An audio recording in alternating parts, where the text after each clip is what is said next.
watching San Diego's breaking news leader. This is News 8 at 11. It's one of the worst bus accidents that I've ever seen. 2 months after 8 people were killed in a horrific tour bus crash near Big Bear, a local attorney has filed a lawsuit pushing for answers in the case. Good evening. That bus was carrying passengers from Tijuana and San Diego County back from a day trip to the snow when the tragedy struck. News 8's Shannon Handy is live downtown tonight with new details of this lawsuit and how local families who filed it hope it will put pressure on investigators. Shannon?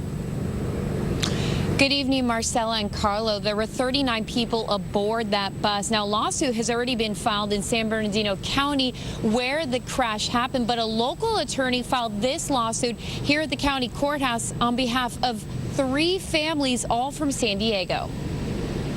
They haven't really come to grips with this yet. San Diego-based attorney James France is referring to the 7 victims he represents. 2 of them died in February's bus crash near Big Bear that ultimately killed 8 people and injured dozens more. One is a physician who required the amputation of her left foot and part of her left leg. France filed this lawsuit against both the National City Bus Company, Escapadas Mágicas, and the driver, Norberto Perez. Perez told authorities he experienced brake problems shortly before the careening bus hit a sedan, collided with a pickup, and flipped along Highway 38. A federal agency later ordered the immediate shutdown of the company, noting its vehicles are not systematically inspected, repaired, or maintained, and that its drivers aren't qualified, nor do they have appropriate licenses. The lawsuit is actually a mechanism for us to find out what happened in the case and who's at fault. The lawsuit seeks damages exceeding $25,000. France says the filing will hopefully speed up the investigation.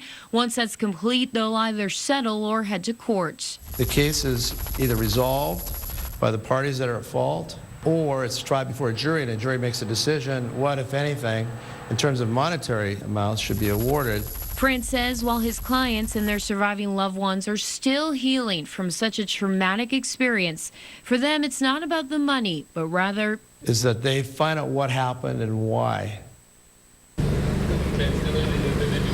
And I did call the bus company earlier this morning, but their number has been disconnected. Now, France says, again, while he hopes this lawsuit will speed things along, it could take at least a year before anything is resolved. Carlo, back to you. Thanks, Shannon. Attorney James France also tells News 8 he hopes the judge will decide to consolidate all of the lawsuits and hold one hearing here in San Diego.